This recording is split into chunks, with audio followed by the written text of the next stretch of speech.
So I got that information for Randy. Now, what did Mayor Nenshi say? We say Yahoo, not Yeehaw? All right. Well, a good Yahoo to all of you guys this morning. I think we got another demo crew here, don't we? So do you want to, let's give them a hand. Great to have you guys here this week. Martinville, Saskatchewan. I was just going to ask, where are you all from? But, all right. Well, it's great to have you here. We hope this is an experience of a lifetime for you. Just a couple of announcements. What's happening tomorrow? Shelter breakfast, that's right. What time's the bus leaving? 9:30. All right, yeah, it starts at 10. So if you're coming from downtown, great. If you're at the shelter, have a great time. Of course, we don't see the shelter. Are they with us? Okay, you keep working on it, okay? All right. Hopefully there's some people there. Okay, so the only other announcement is that we've got a float in the Westerner Days Parade in Red Deer next Wednesday. So Byron and I will be on our float doing the Queen Wave to everyone. So, oh, it's this way. All right. Yeah, that's a little too stiff for me. I think we'll just do this. Anyways, next week, Deb, our new Director of Housing, is going to be our speaker. And so we're excited to hear what God has placed on Deb's heart. And she'll be sharing that next week. This week, we've asked Bryn Thiessen, Pastor Bryn Thiessen. He is pastor of the Cowboy Trails Church in Cochrane, and we thought for Stampede this would be a very appropriate speaker. So let's give him a warm mustard seed welcome, and we're so glad to have you here, Pastor.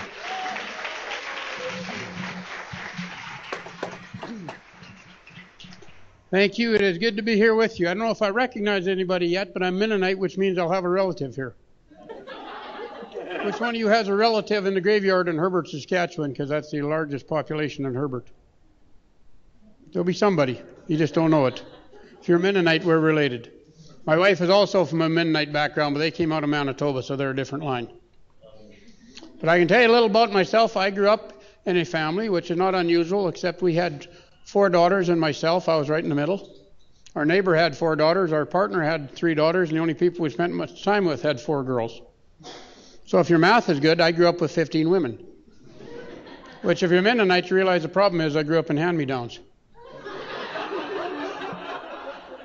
So I was the only boy in Sundre, Alberta, wearing a dress to school. In 1975 was my crowning achievement. I won Mr. Legs.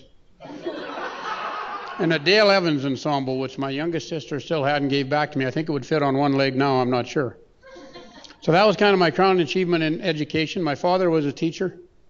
I was an honor student for the first 5 years till I lost interest, and I always said I quit school in grade 5, but I finished grade 10, which showed I could persevere. So I was an accelerated student, we call ourselves. I got out several years earlier than most people my age. But my father taught school, and he came to Alberta from Saskatchewan for a place called Pioneer Ranch Camps. Some of you might know InterVarsity Christian Fellowship. When they started in 51 in Rocky Mountain House, they'd been going in Pigeon Lake for a couple of years. They had the idea they'd do a horse program, which was unheard of in Canada at that point in camps. So they needed somebody who knew something about horses, so they knew him through ISCF. And he said, I'll come. There you go. If my father will let me off during harvest, because the 11th commandment is, thou shalt not leave Saskatchewan during harvest. But God had a great sense of humor, and his father said, yeah, you can go. So my father at 19 came to Alberta. He'd never left home. He came to Calgary. He had a cousin who worked at Palliser. He thought he'd stay there. It was Stampede Week. Of course, he didn't, so he went down to the King Eddie, which wasn't a classy place even then. He got into Rocky Mountain House in the rain on the bus, met Joe Curry. At that point, Rocky still had wood sidewalks, mud streets, and really changed his life. Joe Curry was an amazing man, and how he spent, but my father always tells a story because after he'd been there a few days, I got goofing around a bunch of guys, threw some kids in the lake, and Joe took him aside and chewed him out and then said, I think there's a place for you here. Joe saw that and had a vision, and so that's why my father changed his life. Came back to Alberta every summer, got married, My mother's introduction to life was she woke up Saturday morning to 60 people and she was a cook and no one had told her. So that was kind of where we started. So he ended up teaching school, so he had his summers free to work at Pioneer, did both. Never went on staff full time. They talked about it. I almost grew up in Quebec. So you think I'm strange here? Imagine if I'd come from Quebec. I'd have been even stranger. So I did. So I worked for Pioneer Camps for quite a few years off and on, and a volunteer and as a full-time position in the horse program, and that's where I got most of my education. Always been within the church.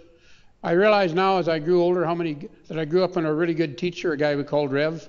Bob Chesmere, who'd grown up in England, had been a missionary in Nigeria for years, and was just a really neat guy. Had a great love for the Hebrew people. He still has, well, his widow, or I don't know where it is, but he built a scale model of the tabernacle. He had his Africa room. He discovered a snake they hadn't seen since the time of Livingston. He has a recording of the roaring of the bulls, which, an old reel-to-reel, which supposedly no white man could hear and not die. But just taught a lot about teaching Scripture. So that's a little where I got it. Growing up within Pioneer Camps, it was natural because there was no other entertainment except you. Evening campfires, it was the people that were there. They weren't always a speaker-oriented, but they were a counselor-oriented. That's who dealt with people. So I learned that. And people there encouraged me to talk. People don't realize that I was shy. But think about it. When you're a boy in a dress, how much do you want to be seen? When people came, I would either hide under the bed or hide in a chicken coop. So now I'm scared of chickens and I don't fit under the bed. But I'm also lazier than most people that I married a gal who already had 3 kids, which tells you how lazy I am. So I became a husband and a father all at once. I always say we're coming up to 38 years of marriage because it's 19 for me and 19 for her. I think we both deserve a medal for 19 years with each other sometimes, I'm not sure. But. So my kids are all grown now. The youngest 2 are boys. They're both cowboy, and one in Saskatchewan. One in Gem is managing a big pasture there, just got married a few years ago. And the oldest one's a daughter. Her husband's an engineer for Husky up by Rocky Mountain House. I'm not quite sure what he does. My eyes glaze over when he describes his job. But I really can't follow. And I've got a 3-year-old granddaughter who's nothing like me, although she'd like a mustache. But I also got involved in poetry. Actually, they taught me to speak publicly when I started school because they couldn't understand me. But if you grow up with that many girls, you don't talk at home. So I talked really fast. You think I'm fast now? So they sent me to a speech therapist. And there they taught you how to speak. And I figured out how to do it pretty quick, but I didn't like school, so I drug it out as long as I could. All I can remember was this gal was really old. She was like 40. And she had really, really big teeth. But that's where I learned. Then he put me in 4-H, and back then they taught you to speak. There's 3 rules you need to learn. The third one, politicians and preachers seldom learn. The first one is stand up to be seen. If you can't be tall, be memorable. You know which one I got. Second one is speak up to be heard. And the third one that no preacher and no politician figured out was shut up to be appreciated. So I learned that young in life was if your brevity is appreciated. That's why I spoke last night. The old-time Rangeman's dinner there at the Palliser. They've been going for 85 years. And they've asked me to speak a few times, and I said, why? They said, because you're quick. You don't bore us. I said, because I'm cheap? Well, that too, they said. So that's a little fun. But I got in trouble doing poetry because my mind would wander, and I'd go like this. Mary had a little lamb. She tied it to the heater. And every time he turns around, he burns a little cedar. And kids that look at me. And this one here, I'm not supposed to say in schools anymore, but I still do. And I say, Mary had a little lamb. Her father shot it dead. And now she takes her lamb to school between 2 hunks of bread. You got a little agriculture in you somewhere. That's good. You all right? Some crowds I speak to have to give them time to put their teeth back in after they laugh. So when you're in poetry, you get to do that a lot. But growing up, I always had the ambition. I didn't know quite what I wanted to do. I knew I wanted to cowboy for a living, but also knew I wanted to work with people, which was kind of a unique. For me, it was quite common because I spent all that time at Pioneer Camps and the two combined. I was working with horses. I was working with people. At home, I always had cattle. Was always in the cattle business, as was my father. Had some livestock, and I kind of graduated, and as I got known as a poet, I also got known as a speaker at different things, and I got some unique opportunities. A bunch of years ago during the Klein era, they asked me to, or right after that, they asked me to come speak to some Alberta Health. I forget if it was technicians or technologists. I know when I get it wrong, I just say the other ones are the ones that store the apple juice beside the urine sample in the fridge, and they all laugh. They said, we want you to tell them to quit whining. Everybody got hurt in the cutback, but you can't say that. So I thought about it, and I told them the story of Joseph, and some of them knew it, some of them didn't, about what he'd gone through and different things and how it worked.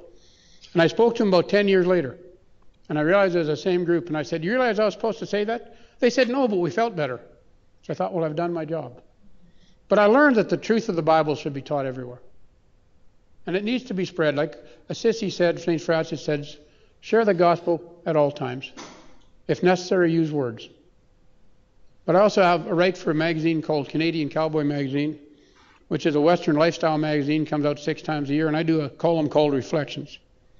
It's unique that it's a spiritual column, but it's well received.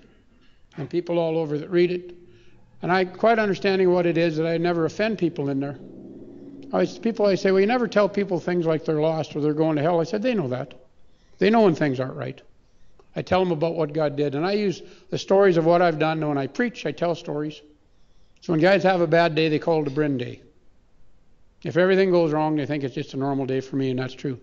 But I see God's hand working on things. I know when you're working with people that you don't always see a lot of success. I used to work with a bunch of kids. I had the dream of working with juvenile delinquent kids, but I raised some instead. But I had the neighbors' boys all come to work for me in different ones, and people got to know me, and they'd phone me up, and they'd say, would you take my son?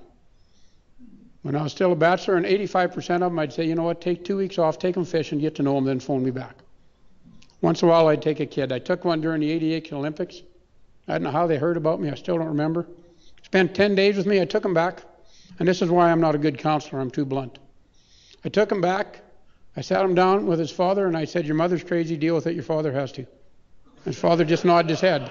There was nothing you could do. I mean, the mother was a little strange. I said, you got to figure out how to live with it. Your father has, and his father nodded. So whether I did the kid any good, I don't know. I gave him 10 days of work, 10 days where he got to do something different. But that's how practical I was. I couldn't give him any nice platitudes. So when I marry couples, they say, do you do counseling? I said, I can, but you wouldn't like it. Because I'll try this. If you're not interested, don't bother me.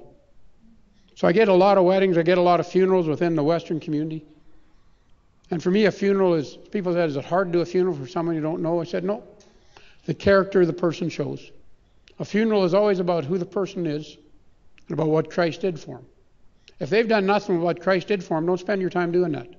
Funerals are not places to evangelize unless they were Christians and they requested it. Funeral is a place to honor the person and to honor Christ, not necessarily in that order, but be honoring. Had the opportunity to do poetry at a guy's funeral. The family didn't even know I knew him. Some years back, a memorial service, the only dark one I'd ever been to. His family was Jewish by background, Jehovah's Witness by choice. He was an atheist who committed suicide. So spiritually, there was no hope, and they wanted none expressed. They specifically said no mention of God, no mention of heaven, eternity. I could speak about creation. And people said, well, when you get the mic, you can say whatever you want. And I said, no, I can't. The worst witness I can be is to go against their wishes.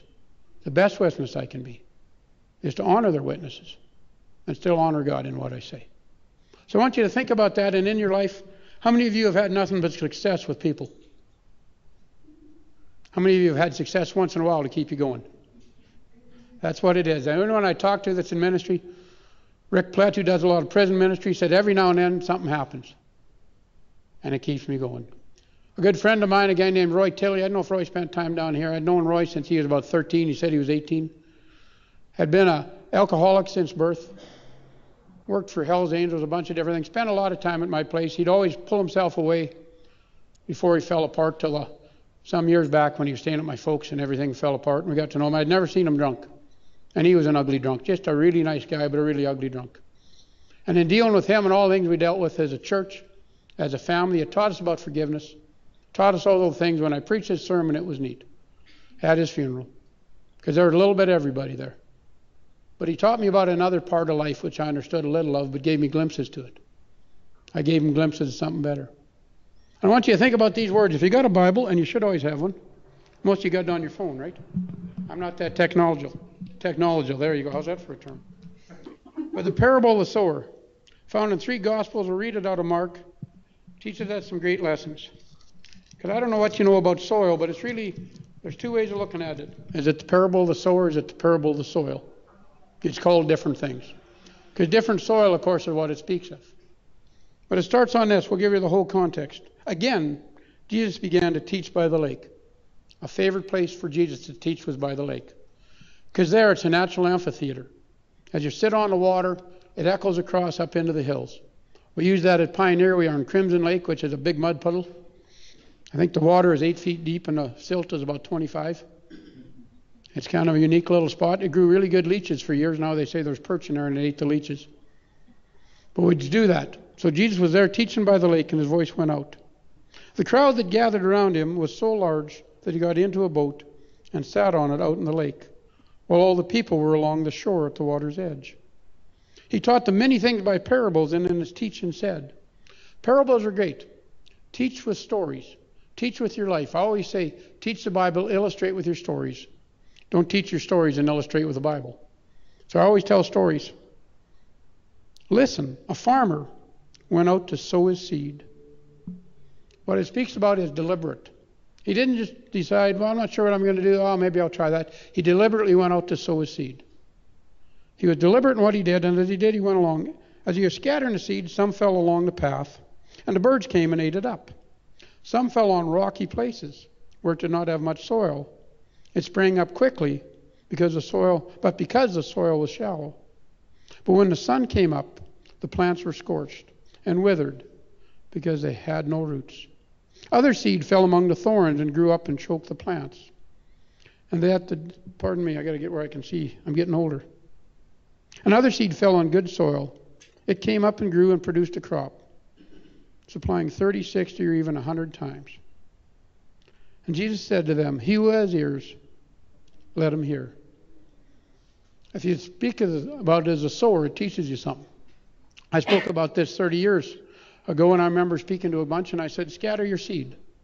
The sower didn't just pick the good ground that was going to grow, but he scattered it generally. Where he was going, he planted his seed. And all the different soils represent the different people he hit. The first one is a hard path. We all know people that can't hear. I always tell people when I'm preaching a lot of times, I said, if the Spirit hasn't opened your ears, you can't hear me anywhere, so you won't feel offended. Till the Spirit enters, there's people that can't hear. But the unique thing about a path was in that country, if somebody decided to go somewhere, they didn't have designated roads or trails, they just headed out. So maybe he had a girlfriend over there that he went to see every second day, so he'd walk there. Pretty soon he got a beaten path. The guy scattering his seed wouldn't do well. Next year, maybe they got married. Maybe something happened, one of them moved, that path wasn't there anymore. Some people with a hard heart are going to soften. Something's going to change in their life, and they're going to soften, and it's going to change. That path isn't going to always stay in the same place. So keep scattering your seed. The shallow soil. We all know folks who have come that. People always say, you never give an altar call. And I said, no, I always say, if you've done something, let somebody know. But I said, I've seen many shallow soils where it hits, and there's not enough to grow. And it can't grow. We know that in soil. I grew up along the eastern slopes in Rocky Mountain House and Sundry. There we grow really good rocks and trees and water. There's places at home where I've got 8 or 10 inches of topsoil and then gravel. There's places where I got an inch or two of clay and then gravel. There's places where I got gravel. Shallow soil, things can grow, but they don't do as well. What you do in shallow soil is you add to it. One of the best things you can do is add nutrients. One of the best nutrients is manure. So I tell people, if they're living in shallow soil, be careful. Good for you. You understand. The basic, easy way to say it is brown happens. Life happens, and sometimes it's pretty crappy, but it adds to it. And sometimes that's what people need, is to go through things to come to that point. Others is a thorny soil. And I don't do any gardening or plant lawn, but I'm sure you've all seen weeds in your life too. Weeds take away the nutrients. And back there at home, we got a terrible weed called tall buttercup, which is quite common. It's a really nice, pretty yellow flower, but it's unpalatable to livestock. And it spreads like everything. It started probably on an oil field reclamation site somewhere, some seed come in, but it's easily scattered. Most common by ATV traffic.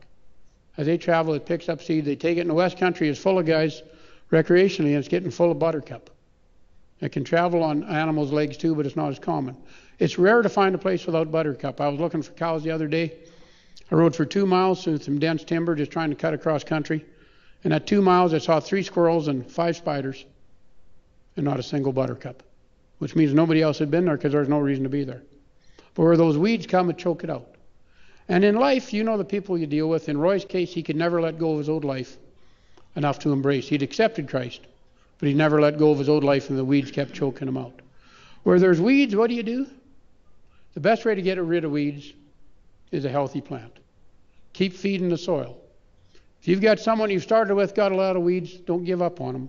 Keep investing in them. God might give them a little crap to enrich their life, but keep going with them. Healthy soil will get rid of weeds the best way.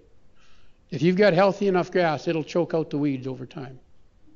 And some seed falls on good soil. You all know those times when you speak with someone, you interact with something, and the light comes on. And how you feel when you see what grows. So the parable of the soil is you can't change the soil, God can. And He does, and He will. But you can scatter the seed.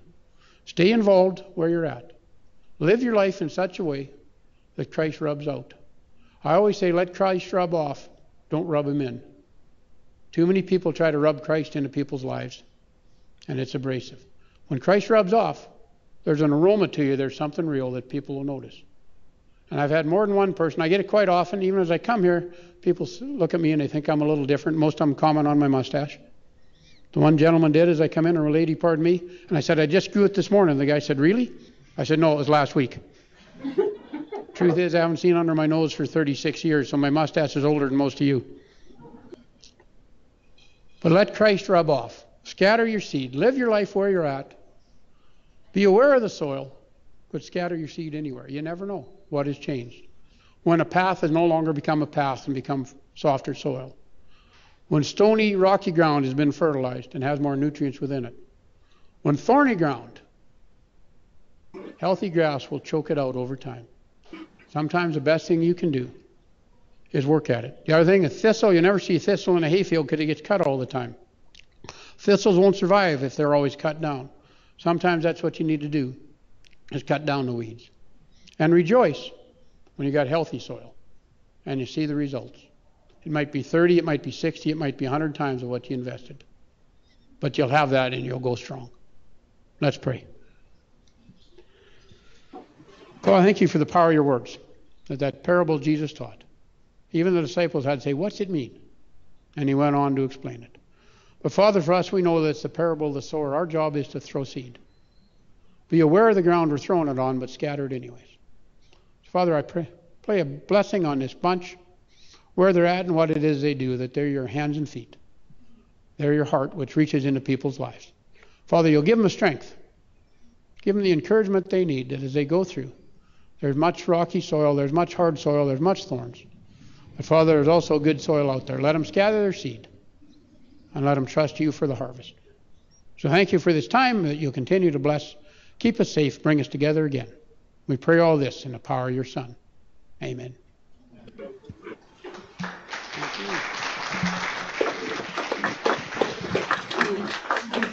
My pleasure.